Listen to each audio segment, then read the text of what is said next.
वालेकुम students, today we will start our lecture series of functional analysis. आज हम section 1.2 के रिमेनिंग क्वेश्चंस को सॉल्व करेंगे और एक डेफिनेशन को देखेंगे, प्रोडक्ट ऑफ मीट्रिक स्पेस।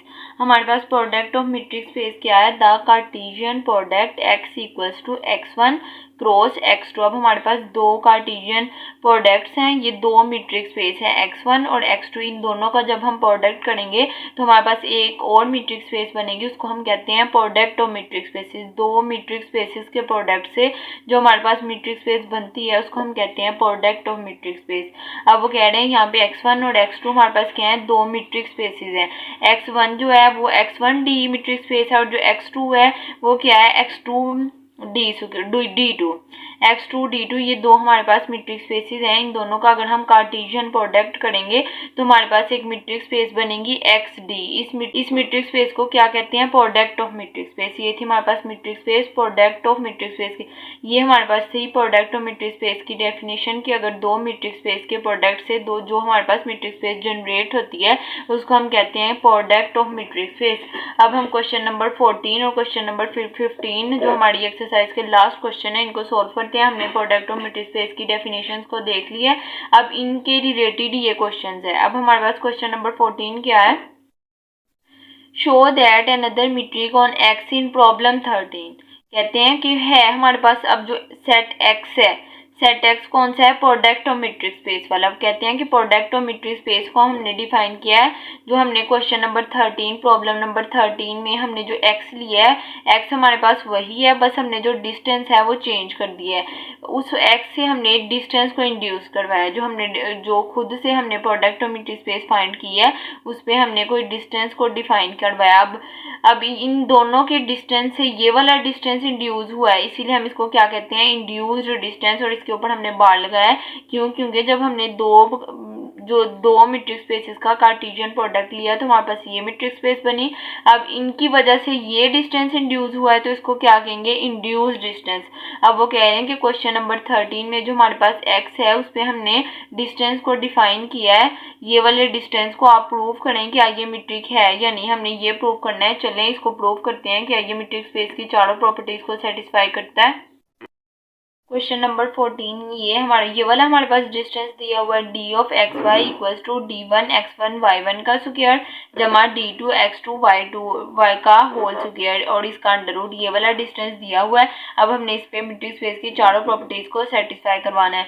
हमारे पास मीट्रिक स्पेस की फर्स्ट प्रॉपर्टी क्या है कि जो d ऑफ एक्स वाई है वो ग्रेटर देन इक्वल्स टू 0 होना चाहिए। ये हमारे पास मीट्रिक स्पेस की फर्स्ट प्रॉपर्टी है।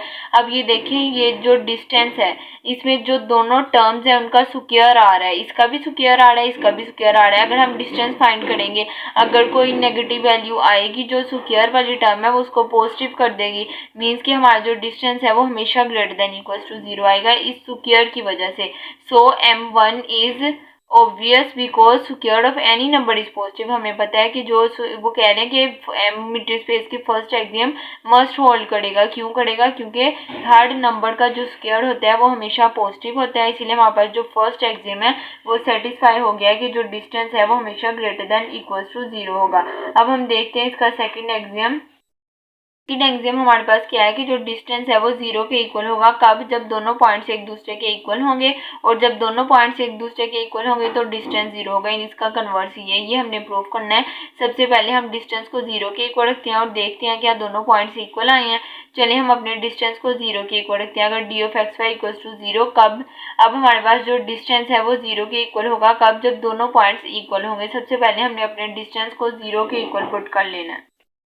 ये देखिए, हमने अपने जो हमारे पास जो डिस्टेंस है उसको हमने 0 के इक्वल पुट कर लिया। अब हमने प्रूव करना है कि ये जो दोनों पॉइंट्स हैं x1 y1 x2 y2 ये चारों पॉइंट्स एक दूसरे के इक्वल हैं। फिर हमारे पास जो सेकंड एक्सियम है वो सेटिस्फाई हो जाएगा। जब हमारे पास ये सारी टर्म्स 0 के इक्वल है, अगर इसका दोनों साइड का स्क्वायर ले लें, ये स्क्वायर रूट कैंसिल हो जाएगा। और कैंसिल ना भी करें तो अगर हमें पता है कि ये डिस्टेंस 0 के इक्वल है तो इसके जो अंदर वाली टर्म्स हैं वो भी 0 के इक्वल होंगी। अगर एक दफ़ा हम इसको 0 के इक्वल रख लें और एक दफ़ा इसको इक्वल रख लें, इसीलिए हम ये वाला हमें पता है कि अगर सारा जो डिस्टेंस है वो 0 के इक्वल है तो इसके अंदर जो मौजूद टर्म्स है इसको हम अलग-अलग 0 के इक्वल रख सकते हैं। अब हमने एक दफ़ा इसको 0 के इक्वल रख देना है और एक दफ़ा इसको 0 के इक्वल रख देना है। हमारे पास जो डी ऑफ x1 x2 था एक दफ़ा हमने इसको 0 के इक्वल रख दिया, और जो डी ऑफ y1 y2 था एक दफ़ा इसको 0 के इक्वल रख दिया, क्योंकि हमें पता है कि जब सारी टर्म्स ही 0 के इक्वल हैं तो हम इसको सेपरेट करके 0 के इक्वल लिख सकते हैं। उसके अंदर वाली जो टर्म्स है वो भी 0 के इक्वल होंगी। इसीलिए जब हम डिस्टेंस फाइंड करते हैं, हमें पता है हम डिस्टेंस किस तरह फाइंड करते हैं, दोनों जो पॉइंट्स हैं उनको माइनस करके। अब हमारे पास इसका डिस्टेंस क्या आएगा, x2 minus x1 equals to 0, और इसका डिस्टेंस क्या आएगा, y2 minus y1 equals to 0। जब यहाँ से माइनस x1 इधर जाके प्लस x1 आ जाएगा, x2 किसके इक्वल आ जाएगा, x1 के। अब दोनों पॉइंट्स इक्वल हो गए हैं जब हमने डिस्टेंस को 0 के इक्वल रखा। सेम एज इट इज यहाँ करेंगे, y2 इसका डिस्टेंस क्या आया, y2 minus y1 equals to 0। अब यहाँ से -1 जो है इधर जाके +1 हो जाएगा, y2 इक्वल्स टू y1। ये दोनों पॉइंट्स हमारे पास इक्वल आ गए हैं जब हमने डिस्टेंस को 0 के इक्वल रखा। तो हमारे पास जो फर्स्ट केस था वो हमने प्रूव कर दिया है कि जब डिस्टेंस 0 के इक्वल होगा तो दोनों पॉइंट्स जो है वो इक्वल होंगे। अब हमने प्रूव करना है कि अगर हम दोनों पॉइंट्स को इक्वल रख लें तो क्या डिस्टेंस हमारे पास 0 के इक्वल आएगा। ये देखें कि अगर हम दोनों पॉइंट्स को इक्वल रख लें, अगर यहाँ पे हम x1 को पुट कर लें x2 और y1 को पुट कर लें y2, अगर हम इन दोनों को इक्वल रख लें तो हमारे पास दोनों पॉइंट इक्वल हो जाएंगे। x1 इक्वल हो जाएगा x2 के और y1 इक्वल हो जाएगा y2 के। अगर हमारे पास जो डिस्टेंस है इसमें हम x2 की जगह पुट कर दें x1 माइनस x1 किसके इक्वल आ जाएगा, 0 के। सेम एज इट इज यहाँ अगर हम y2 की जगह पुट कर दें y1 माइनस y1 किसके इक्वल आ जाएगा, 0 के। इससे शो हो रहा है कि अगर हम दोनों पॉइंट्स को इक्वल रख लेंगे तो जो डिस्टेंस है वो 0 के इक्वल आ जाएगा।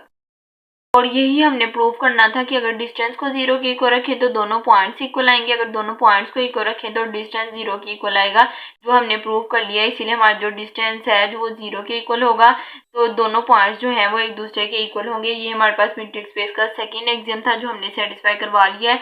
अब हम देखते हैं कि मीट्रिक स्पेस का थर्ड एग्जाम वो हमारे पास क्या था, सिमेट्रिक प्रॉपर्टी होल्ड करनी चाहिए। हमारे पास सिमेट्रिक प्रॉपर्टी क्या थी, D of X Y equals to D of Y X. हमने ये शो करना था ना, D of X Y equal है डी ऑफ वाई एक्स के। अब हमारे पास डी ऑफ एक्स वाई क्या है, डी ऑफ x1 y1 का स्क्वायर जमा डी ऑफ x2 y2 का स्क्वायर, इसकी होल अंडर रूट। यही था हमारे पास, अंडर रूट की जगह भी हमने 1/2 पुट कर लिया। अब हमने देखना है क्या इसको yx की टर्म में लिख सकते हैं। अगर हम इसको लिखें डी ऑफ yx, ये जो x है इनकी हम पोजीशन चेंज कर देंगे। ये हमें पता है इसमें सारी टर्म्स कौन सी हैं, पॉजिटिव। अगर हम इसकी पोजीशन चेंज करेंगे तो इस पर कोई इफेक्ट नहीं आएगा। अगर हम इसे, हमारे पास नेगेटिव टर्म्स भी होंगी तो हमें पता है यहाँ पे स्क्वायर है, स्क्वायर जो है वो नेगेटिव वैल्यूज को पॉजिटिव कर देगा। हमारा जो डी ऑफ एक्स वाई है वो इक्वल आ जाएगा डी ऑफ वाई एक्स के। अब हमने एक्स वाई की जगह क्या पुट कर दिया, ये पोजीशन इसकी चेंज कर दी, ये वाई एक्स आ गया, y1 x1 y2 x2। हमें पता है कि अगर हमारे पास नेगेटिव वैल्यूज भी आएंगी, जो स्क्वायर है ये हमारे पास पहले क्या था, x1 माइनस y1, अब क्या बन गया y1 माइनस x1। हमारे पास नेगेटिव साइन आएगा लेकिन जो स्क्वायर है वो नेगेटिव साइन को पॉजिटिव कर देगा, इसीलिए हमारा जो डी ऑफ एक्स वाई है वो इक्वल आ जाएगा डी ऑफ वाई एक्स के। इसका मतलब है कि जो हमारे पास मीट्रिक स्पेस का थर्ड एग्जाम है मीट्रिक प्रॉपर्टी वो भी होल्ड हो रही है। अब हम देखते हैं मीट्रिक स्पेस का फोर्थ एग्जाम वो हमारे पास क्या है, ट्राइंगुलर इनइक्वालिटी। अब हमारे पास ट्राइंगुलर इनइक्वालिटी क्या है, D of X Z less than equal to D of X Y plus D of Y Z. हमें पता है कि हमारे पास जो क्वेश्चन है उसमें वैल्यूज किस फॉर्म में है, जो हमारे पास डिस्टेंस उन्होंने डिफाइन किया है वो ऑर्डर पेयर की फॉर्म में है। हमारे पास x1 y1 x2 y2 है, ये ऑर्डर पेयर की फॉर्म में है ना। हमें पता है कि जो हमारे पास जो ट्राइंगुलर इनइक्वालिटी है इसमें हमें 3 पॉइंट्स चाहिए होते हैं। मैंने हर लेक्चर में बताया है कि इसमें 3 वेरिएबल चाहिए होते हैं, x y और z हम खुद से ऐड भी करवाते हैं और सब्ट्रैक्ट भी करवाते हैं, क्योंकि यहाँ पे हमारे पास वैल्यूज जो है वो ऑर्डर पेयर की फॉर्म में है। इसीलिए जो हमारे पास x1 y1 है उसको हमने लेट कर लेना है कि हमारे पास ये पॉइंट 1 है, P1 है। अभी हमारे पास P1 किसके इक्वल आ गया है, x1 x2 के। हमने लेट कर लिया कि जो हमारे पास फर्स्ट ऑर्डर पेयर है वो P1 के इक्वल है, जो सेकंड ऑर्डर पेयर है y1 y2 वो किसके इक्वल है, P2 के इक्वल है, और जो थर्ड ऑर्डर पेयर है जो हमने खुद से डिफाइन किया है वो किसके इक्वल है, g1 g2 के इक्वल है। अब हमने क्या प्रूव करना है, अब x को हमने क्या ले लिया है P1, z को हमने क्या ले लिया है P3 और y को क्या ले लिया है P2। अगर इनकी जगह हम पॉइंट्स पुट करें तो हम देखते हैं कि हमने क्या प्रूव करना है, डी ऑफ P1 P3, क्योंकि x हमारे पास P1 है, z हमारे पास P3 है, D of P1 P3 less than equals to D of P1 P2 plus D of P2 P3। अब ये हमने प्रूव करना है कि जो पॉइंट 1 पॉइंट 3 है less than D of P1 P2 plus P2 P3। ये अब हमने प्रूव करना है। अब देखते हैं कि P1 P3 जो है वो किसके इक्वल है। अब P1 P3 किसके इक्वल है, P1 हमारे पास x है और P3 हमारे पास क्या है, z। अगर हम यहाँ पे वैल्यूज पुट करें तो हमारे पास कौन सा डिस्टेंस बनता है, ये हमारे पास P1 है, ये हमारे पास P3 है। अगर हम इस पे डिस्टेंस को डिफाइन करें तो डिस्टेंस क्या बनता है, x1 माइनस z1 का होल स्क्वायर। क्योंकि हमारे पास डिस्टेंस इस फॉर्म में है ना, तो जो भी हमारे पास पॉइंट है हम उसको उस पर डिस्टेंस इस फॉर्म में डिफाइन कर लेंगे। अब x2 माइनस z2 का होल स्क्वायर और इसका अंडर रूट, ये हमने पॉइंट P1 और P3 के दरमियान डिस्टेंस डिफाइन कर लिया। अब हम पॉइंट P1 और P2 के दरमियान डिस्टेंस डिफाइन करते हैं। वो क्या आएगा हमारे पास, x1 माइनस y1 और इसका whole square plus x2 minus y2 और इसका होल स्क्वायर और इसकी होल पावर अंडर रूट। ठीक है, ये हमारे पास सेकंड पॉइंट आ गया। और हमें थर्ड पॉइंट क्या चाहिए, डी ऑफ P2 और P3। अब P2 P3 किसके इक्वल आएगा, ये P2 है और ये P3 है। ये आएगा y1 माइनस z1 का होल स्क्वायर जमा y2 minus z2 whole square और इसकी होल पावर अंडर रूट। अब हमने शो करना है कि जो हमारे पास P1 और P3 है ये हमारे पास लेस देन है इन दोनों के सम के, ये हमने शो करना है। अब हमारे पास जहन में ये क्वेश्चन आएगा कि यहाँ पे हमने क्यों P1 P3 मेंशन किया है। हमारे पास यहाँ पे ऑर्डर पेयर्स की फॉर्म में वैल्यूज थी, हम पॉइंट्स को कंबाइन करना चाहते थे, इसीलिए हमने अपनी आसानी के लिए इसको P1 P2 P3 की फॉर्म में बनाया है। अगर आप लोग इस तरह नहीं करना चाहते तो आप लोग वैसे भी Z1 और Z2 को इसमें ऐड और सब्ट्रैक्ट कर सकते हैं, लेकिन फिर उसका स्क्वायर लेना पड़ेगा, उसका अंडर रूट लेना पड़ेगा। ये इसीलिए हमने इसको पॉइंट्स बना लिया, बाद में इस पे डिस्टेंस को डिफाइन कर लिया। अब हमने शो करना है कि ये जो ये वाला डिस्टेंस है ये लेस है इन दोनों के डिस्टेंस के सम के। यहाँ पे हमारे पास एक ट्राइंगल बनती है, क्योंकि हमारे पास 3 पॉइंट्स हैं तो हमारे पास एक ट्राइंगल बनती है P1 P2 और ये P3। अब वो कह रहे हैं कि ये जो दोनों पॉइंट्स हैं ये वाला जो डिस्टेंस है इन दोनों पॉइंट्स से लेस है इन दोनों पॉइंट्स के सम से। अब हमने ये शो करना है कि ये P1 और P3 जो डिस्टेंस है वो लेस है इन दोनों पॉइंट्स के सम के। ठीक है, ये हमारे पास क्या है P1 P2 और ये क्या है P2 P3। 3 पॉइंट है P1। अब ये हमारे पास 3 पॉइंट है P1 P2 और P3। इसके दो पॉइंट्स हो, इसके दो केसेस बन सकते हैं कि अगर दोनों जो तीनों पॉइंट्स हैं अगर वो नॉन कोलिनियर हो और एक दफा अगर जो तीनों पॉइंट्स हैं वो कोलिनियर हो। अब हमारे पास कोलिनियर की डेफिनेशन क्या है कि अगर इफ 3 और more than 3 points lie on the same straight line, अगर एक ही स्ट्रेट लाइन पे तीनों पॉइंट्स लाई कर रहे हों तो उसको हम क्या कहते हैं, कोलिनियर। अब हमें पता है कि ये एक स्ट्रेट लाइन पे नहीं लाई कर रहे, ये 3 लाइंस पे लाई कर रहे हैं, मीन्स कि ये कौन से पॉइंट्स हैं, नॉन कोलिनियर पॉइंट्स। अब हमारे पास 3 पॉइंट्स हैं। अब हमने इसके केसेस देखते हैं। फर्स्ट केस में कि अगर तीनों पॉइंट्स हमारे पास कोलिनियर नॉन कोलिनियर हो, और सेकंड केस हमने लेना है कि जब हमारे पास जो तीनों पॉइंट्स हैं वो कोलिनियर होंगे। चलिए हम देखते हैं कि अगर तीनों पॉइंट्स जो है वो हमारे पास नॉन कोलिनियर हो, मीन्स कि वो सेम स्ट्रेट लाइन पे लाई ना करते हों, then they form the vertices of a triangle, फिर वो ट्राइंगल के वर्टिसेस बनाएंगे। अब हमने ट्राइंगल क्यों बनाई है, क्योंकि हमने कहा है कि जो हमारे पास पॉइंट है वो नॉन कोलिनियर पॉइंट है। जब नॉन कोलिनियर पॉइंट होंगे तो वो एक ही लाइन पे लाई नहीं करेंगे, हमारे पास 3 लाइंस आएंगी तो हमारे पास क्या बनती है, ट्राइंगल। इसीलिए अब हमने यहाँ पे ट्राइंगल बनाई है कि जो तीनों पॉइंट्स हैं वो नॉन कोलिनियर है और ये वर्टिसेस बना रहे हैं किसी ट्राइंगल के। अब ये 3 वर्टिसेस हैं ये वाली ट्राइंगल के। अब हमने शो करना है the length of one side of the triangle, के एक ट्राइंगल की जो एक लेंथ है is less than the sum of 2 other sides. अब ये लेस है, ये वाली जो लेंथ है ये लेस है इन दोनों लेंथ के सम के। ये अब हमने शो करना है कि अगर हम ये शो कर लेंगे तो मीन्स के ट्राइंगुलर इनइक्वालिटी होल्ड हो रही है। अब हमारे पास ये वाला जो पॉइंट है वो क्या है, D of P1 P3 being the length of one side of the triangle. ये हमारे पास एक साइड है, ये हमने शो करना है कि ये लेस है ये वाली दोनों साइड्स के सम के, ये हमने शो करना है is less than the sum of other 2 side D of P1 P2 and P2 P3। ये हमने शो करना है कि जो P1 P2 plus P2 P3 है ये वाला जो डिस्टेंस है वो इन दोनों के सम से लेस है। D of P1 P3 less then P1 P2 plus D of P2 P3। अब ये हमारे पास इनइक्वालिटी आ गई है। इस डायग्राम से शो हो गया है कि जो P1 P3 है वो लेस है D of P1 P2 plus P2 P3 के सम से। ये वाली डायग्राम से हमें ये वाली कंडीशन शो हो गई है कि जब नॉन कोलिनियर पॉइंट्स होंगे, तीनों के वर्टिसेस होंगे तो हमारे पास जो एक लेंथ है वो इन दोनों के सम से लेस होगी। हमारे पास ये कंडीशन आ गई है जब हमारे पास नॉन कोलिनियर पॉइंट्स थे। और जब हमारे पास कोलिनियर पॉइंट्स होंगे मीन्स के जो तीनों पॉइंट्स है जब मीन्स के वो एक ही लाइन स्ट्रेट लाइन पे लाई करेंगे, वो जो तीनों पॉइंट्स हैं वो सेम स्ट्रेट लाइन पे लाई करेंगे। अब जो P1 P3 का डिस्टेंस है वो इक्वल होगा P1 P2 plus P2 P3 के, क्योंकि हमने कहा है कि तीनों पॉइंट्स जो है वो सेम स्ट्रेट लाइन पे लाई कर रहे हैं। अगर दो पॉइंट्स का हम डिस्टेंस लें तो वो तीसरे पॉइंट के सम के इक्वल होगा। ठीक है, अगर हमारे पास ये दो पॉइंट्स हैं P1 और ये P2, अगर हम इन दोनों का जो सम कर दें हमारे पास जो तीसरा पॉइंट आएगा वो P3 होगा, वो इन दोनों के सम के इक्वल होगा ना। मीन्स कि अगर हम दो पॉइंट्स का सम कर लें तो हमारे पास तीसरा पॉइंट आ जाता है। हमारे पास कोई नंबर हो 4 और 5, हमने दो नंबर्स का सम किया तो हमारे पास तीसरा नंबर आ गया। अब वो पॉइंट्स का जो सम है वो तीसरे के इक्वल आया। अब ये 5 + 9 किसके इक्वल है, 5 + 4 किसके इक्वल है, 9 के। मीन्स के दो हमारे पास पॉइंट्स है वो उसका जो सम है वो तीसरे के इक्वल है। हमारे पास यहाँ पे जो डी ऑफ P1 P3 वो इक्वल है D of P1 P2 plus D of P2 P3। ठीक है, जब नॉन कोलिनियर पॉइंट्स थे तब हमारे पास लेस आया था। जब हमारे पास कोलिनियर पॉइंट्स है, हमें पता है कोलिनियर की डेफिनेशन क्या है कि जो तीन पॉइंट्स है वो एक ही लाइन पे लाई कर रहे हो, तब हमारे पास इक्वल आ गया है। और अगर हम इन दोनों, ये हमारे पास इक्वेशन 1 बन गई है और ये हमारे पास इक्वेशन 2 बन गई है। अब हमने कंबाइन कर देना है, कंबाइनिंग इक्वेशन 1 एंड 2। अब अगर हम इक्वेशन 1 और 2 को कंबाइन कर दें तो हमारे पास क्या केस बनता है कि जो D of P1 P3 less और इक्वल, और लेस भी है और इक्वल भी है किसके, distance of P1 P2 plus distance of P2 P3।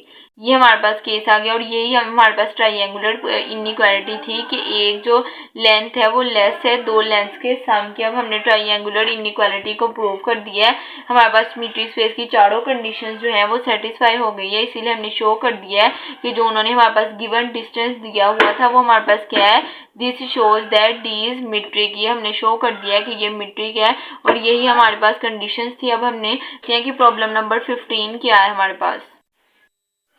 Show that a third metric on X in product metric space is defined. अब हमारे पास मीट्रिक स्पेस वही है जो हमने डेफिनेशन पढ़ी थी ना, metric space product metric space.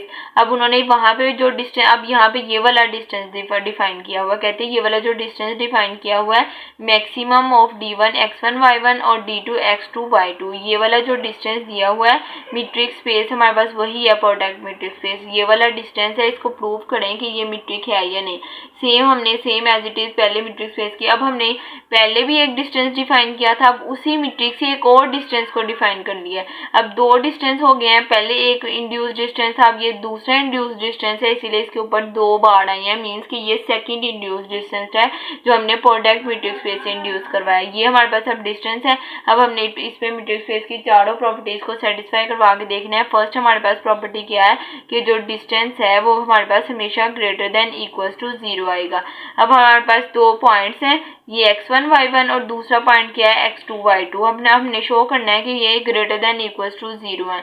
हमें पता है यहाँ पे मैं कौन सा वर्ड यूज हुआ है, मैक्सिमम का। उन्होंने कहा है कि जो भी आप लोगों ने डिस्टेंस फाइंड किया है उसका जो मैक्सिमम होगा वो आप लोगों के पास मीट्रिक स्पेस का डिस्टेंस आएगा। मीन्स कि जो भी आप लोगों ने डिस्टेंस लिया है उसका जो भी मैक्सिमम वैल्यू होगी वो आप लोगों का डिस्टेंस आया। और हमें पता है कि जो मैक्सिमम वैल्यू होगी वो हमेशा 0 से ग्रेटर होगी, इससे हमारा जो फर्स्ट एग्जाम है वो सेटिस्फाई हो जाएगा, जो डिस्टेंस है वो ग्रेटर देन इक्वल टू 0 है। ठीक है, यही मीट्रिक स्पेस का फर्स्ट एग्जाम था जो हमने मैक्सिमम की वजह से प्रूव कर लिया है कि जो हमारे पास मैक्सिमम वैल्यू होगी वो 0 से ग्रेटर होगी, इसीलिए हमारा जो फर्स्ट एग्जाम है वो सेटिस्फाई हो गया। अब हम देखते हैं मीट्रिक स्पेस का सेकेंड एग्जाम। मीट्रिक स्पेस का सेकंड एग्जाम क्या है कि हमारे पास जो डिस्टेंस है वो 0 के इक्वल होगा। कब, जब हमारे पास डिस्टेंस 0 के इक्वल होगा तो दोनों पॉइंट्स इक्वल होंगे, जब दोनों पॉइंट्स इक्वल होंगे तो डिस्टेंस 0 के इक्वल होगा। अब हमारे पास क्या है, दो पॉइंट्स हैं P1 और P2। अब हमने इसको 0 के इक्वल रख लेना और शो करना है कि जो दोनों पॉइंट्स हैं वो इक्वल है। अब हमारे पास डिस्टेंस क्या था, मैक्सिमम x1 माइनस x2 और y1 माइनस y2, यही हमारे पास डिस्टेंस था। अब हमने इसको 0 के इक्वल रख लिया। अगर ये सारा डिस्टेंस 0 के इक्वल है मीन्स कि ये अंदर वाली टर्म्स भी 0 के इक्वल है। अब x1 माइनस x2 भी 0 के इक्वल आ गया और y1 माइनस y2 भी, इसको भी हमने 0 के इक्वल रख लिया है। अब ये जब माइनस x2 इधर आएगा तो ये क्या हो जाएगा, प्लस x2। x1 किसके इक्वल आ जाएगा, x2 के। सेम एज इट इज जब माइनस x2 इधर जाएगा तो प्लस y2 हो जाए, जब माइनस y2 इधर जाएगा तो प्लस y2 आ जाएगा, तो दोनों पॉइंट जो है वो इक्वल आ जाएंगे। यही हमने प्रूव करना था कि अगर हम डिस्टेंस को 0 के इक्वल रखें तो जो दोनों पॉइंट्स हैं वो एक दूसरे के इक्वल आते हैं। यही हमने प्रूव कर लिया है कि जब हमने डिस्टेंस को 0 के इक्वल रखा तो जो दोनों पॉइंट्स हैं वो इक्वल आ गए हैं, P1 इक्वल्स टू P2। अगर हम दोनों पॉइंट्स को इक्वल रख लें, अगर हम यहाँ पे भी x2 की जगह x1 की जगह x2 पुट कर लें तो दोनों सेम हो जाएंगे, हमारे पास जो डिस्टेंस आएगा वो 0 के इक्वल आ जाएगा। यहाँ भी अगर हम y1 की जगह y2 पुट कर लें तो दोनों सेम पॉइंट्स हो जाएंगे, हमारे पास जो कैंसिल हो जाएंगे, जो डिस्टेंस है वो 0 के इक्वल आ जाएगा। यही मैट्रिक्स स्पेस का सेकेंड एग्जाम था कि अगर हम डिस्टेंस को 0 के इक्वल रखेंगे तो दोनों पॉइंट्स इक्वल आएंगे, अगर दोनों पॉइंट्स को इक्वल रखेंगे तो हमारे पास डिस्टेंस 0 आएगा। हमने मैट्रिक्स स्पेस का सेकेंड एग्जाम प्रूव कर लिया है। चलिए अब हम देखते हैं इसका थर्ड एग्जाम हमारे पास क्या है कि सिमेट्रिक प्रॉपर्टी होल्ड करनी चाहिए। हमारे पास सिमेट्रिक प्रॉपर्टी क्या है कि जो डी ऑफ एक्स वाई है वो इक्वल होना चाहिए डी ऑफ वाई एक्स के। हमें पता है कि जब हमारे पास डिस्टेंस क्या है maximum x1 minus x2 y1 minus y2, हमें पता है यहाँ पे उन्होंने मोड दिया हुआ है और मैक्सिमम वैल्यू भी दी हुई है। जब हम मोड है हमारे पास, हमें पता है कि जब हम इसकी पोजीशन को चेंज करेंगे तो हमारे पास नेगेटिव साइन आएगा। जो मोड है वो नेगेटिव साइन को क्या कर देगा, पॉजिटिव। तो हमारे पास जो डिस्टेंस है एक्स वाई वो इक्वल आ जाएगा वाई एक्स पे। पहले हमारे पास क्या था x1 माइनस x2, अब हमने x2 को पहले लिख लिया है x2 माइनस x1 और y2 माइनस y1। अब ये हमारे पास नेगेटिव वैल्यू मोड ने इसको पॉजिटिव कर दिया है। जो हमारे पास डी ऑफ P1 P2 था वो इक्वल आ गया है P2 P1 के। यही हमारे पास मैट्रिक्स स्पेस का थर्ड एग्जाम था जो हमने प्रूव कर लिया। अब हम इसका फोर्थ एग्जाम देखते हैं जो हमारे पास क्या है, ट्राइंगुलर इनइक्वालिटी। ट्राइंगुलर इनइक्वालिटी हमारे पास क्या है कि जो डी ऑफ एक्स वाई है वो less than equal to D of X Z plus D of Z Y. ये हमारे पास ट्राइंगुलर इनइक्वालिटी है। अब हमने पता है कि हमें जो ट्राइंगुलर इनइक्वालिटी है उसमें 3 पॉइंट्स चाहिए। अब हमारे पास यहाँ पे 2 पॉइंट्स हैं P1 और P2। P1 किसके इक्वल है, x1 और x2 के, और P2 किसके इक्वल है, y1 और y2 के। हमें पता है कि हमें मैट्रिक्स स्पेस में 3 पॉइंट्स चाहिए होते हैं, इसीलिए हमने थर्ड पॉइंट को खुद से ऐड भी करवा लेना है और सब्ट्रैक्ट भी करवा लेना है। ये हमारे पास जो है वो डिस्टेंस था m P1 P3 equals to m maximum x1 minus x3 और y1 माइनस y3। क्या शो करना है कि जो डिस्टेंस है P1 P3 ये लेस देन इक्वल है P1 P2 plus D of P2 P3 के। ये हमने शो करना है। हमें पता है कि हमें सबसे पहले क्या चाहिए, P1 और P3। P1 और P3 हमारे पास P1 ये है और P3 हमारे पास ये है। अगर हम इस पर डिस्टेंस डिफाइन करें तो हमारे पास क्या आएगा, मैक्सिमम x1 माइनस x3 और इसका मोड, और हमारे पास क्योंकि डिस्टेंस इस फॉर्म में था ना, अब हम P1 और P3 के दरमियान सेम जैसे हमें डिस्टेंस गिवन दिया हुआ है उस फॉर्म में हम डिस्टेंस डिफाइन कर लेंगे। मैक्सिमम x1 माइनस x3 और इसका मोड और y1 माइनस y3 और इसका मोड। इस तरह हमने डिस्टेंस डिफाइन कर लिया है पॉइंट्स P1 और P3 के दरमियान। अब हम खुद से पॉइंट को ऐड भी करवाएंगे और सब्ट्रैक्ट भी करवाएंगे। अब यहाँ पे हमारे पास 2 पॉइंट्स थे, हमने यहाँ जो तीसरा पॉइंट हमें चाहिए था उसको ऐड भी करवा लिया और सब्ट्रैक्ट भी करवा लिया। हमें यहाँ पे तीसरा पॉइंट कौन सा चाहिए था, x1 और x3 हमारे पास है, हमें x2 चाहिए था। यहाँ पे हमने x2 को ऐड भी करवा लिया और सब्ट्रैक्ट भी करवा लिया, और यहाँ पे y2 चाहिए, y2 को हमने ऐड भी करवा लिया और सब्ट्रैक्ट भी करवा लिया। हमें पता है कि मोड की प्रॉपर्टी हम इसको सेपरेट करके लिख सकते हैं। अब हमने यहाँ से x1 और x2 को सेपरेट कर लिया और y2 और y3 को सेपरेट कर लिया। सेम एज इट इज यहाँ से y1 और y2 को सेपरेट कर लिया और y3 और y2 और y3 को सेपरेट कर लिया। अब ये हमारे पास क्या आ गया, maximum x1 minus x2 y1 minus y2 plus maximum of x2 minus x3 और y2 माइनस y3। हमारे पास यही टर्म्स थी ना। हमारे पास डिस्टेंस क्या था, x1 और x3 y1 और y3। ये हमारे पास P1 और P3 के दरमियान था। अगर हम P1 और P2 के दरमियान बनाए तो हमारे P1 और P2 का डिस्टेंस आ गया और ये हमारे पास P2 और P3 का डिस्टेंस आ गया, और लेफ्ट वाली साइड पे हमारे पास क्या था, P1 और P3।